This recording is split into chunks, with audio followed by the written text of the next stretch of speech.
आज हम section 214 C of income tax ordinance 2001 के बारे में बात करेंगे। सेक्शन 214 सी ऑडिट के बारे में है कि जिस तरह सेक्शन 177 ऑडिट के बारे में है, 214 सी ऑडिट बाय बैलेटिंग है, यानी कंप्यूटराइज्ड सिस्टम के तहत जब टैक्स पेयर का केस सिलेक्ट हो जाता है पैरामीटर्स के ऊपर जो गवर्नमेंट ने सेट किए होते हैं उनके मुताबिक, तो हम ये कहते हैं कि 214 सी के तहत नोटिस आ गया है ऑडिट का। अब पैरामीटर्स क्या हैं जिनके तहत ये केस सिलेक्टेड होते हैं टैक्स पेयर के टैक्स अफेयर्स के बारे में। ये एक पॉलिसी मैटर है जो गवर्नमेंट ने बनाया होता है for evasion of tax, transparent payment of tax, tax ratio को मद्देनज़र रखते हुए जो गवर्नमेंट हर साल पॉलिसीज़ फ्रेम करती है, उन पॉलिसीज़ के मुताबिक जब कंप्यूटराइज्ड सिस्टम के मुताबिक कोई केस बोर्ड सेलेक्ट कर लेता है ऑडिट के लिए,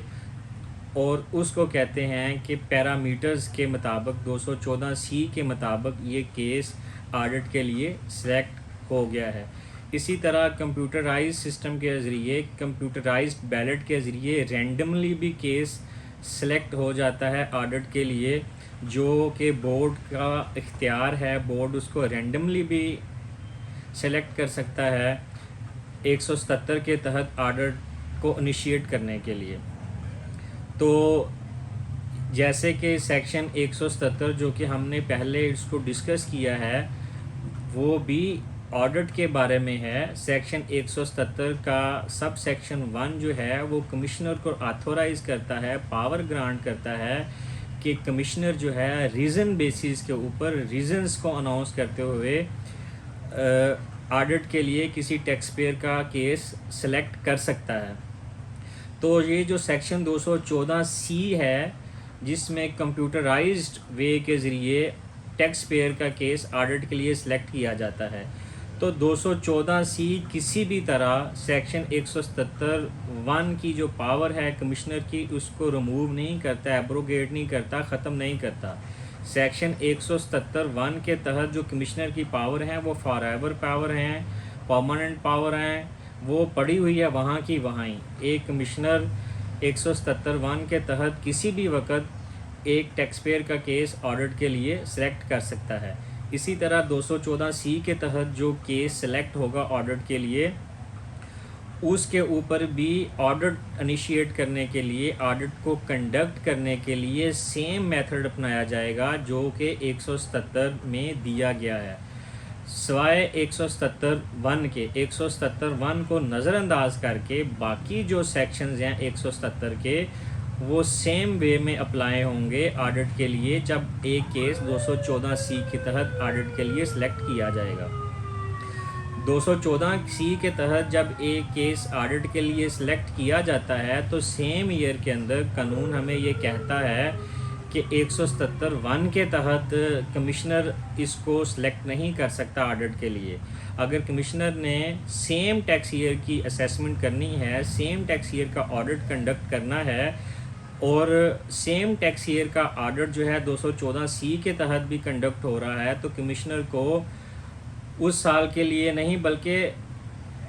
3 इयर्स के लिए डिसअलो किया गया है कि 3 इयर्स तक वो 177(1) के तहत ऑडिट कंडक्ट नहीं कर सकता। तो 214 सी के तहत जब कोई केस ऑडिट के लिए सिलेक्ट हो जाता है, पैरामीटर्स के ऊपर जो पॉलिसी बनाई है गवर्नमेंट ने उसके अंदर आ जाता है या रैंडमली बोर्ड उसको टेक कर लेता है, तो उसके तहत 177 के तहत रहते हुए उसके लिए सेम प्रोसीजर अपनाया जाएगा ऑडिट के लिए। यानी उसके लिए बुक ऑफ अकाउंट्स डिमांड की जाएंगी या इलेक्ट्रॉनिकली जो डाटा पड़ा हुआ है कंप्यूटर के अंदर, लैपटॉप्स के अंदर, वो डिमांड किया जाएगा। डेफिनेट इंफॉर्मेशन कलेक्ट की जाएगी। बेस्ट जजमेंट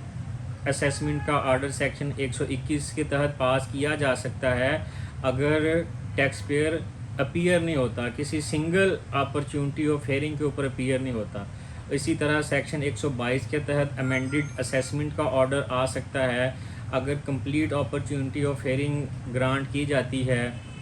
और complete opportunity of hearing grant करने के बाद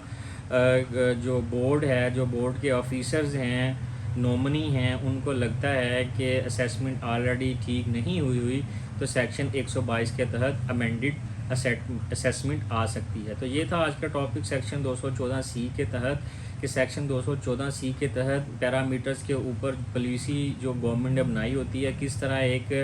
टैक्स पेयर का केस ऑडिट के लिए सिलेक्ट किया जाता है, और उसको किस तरह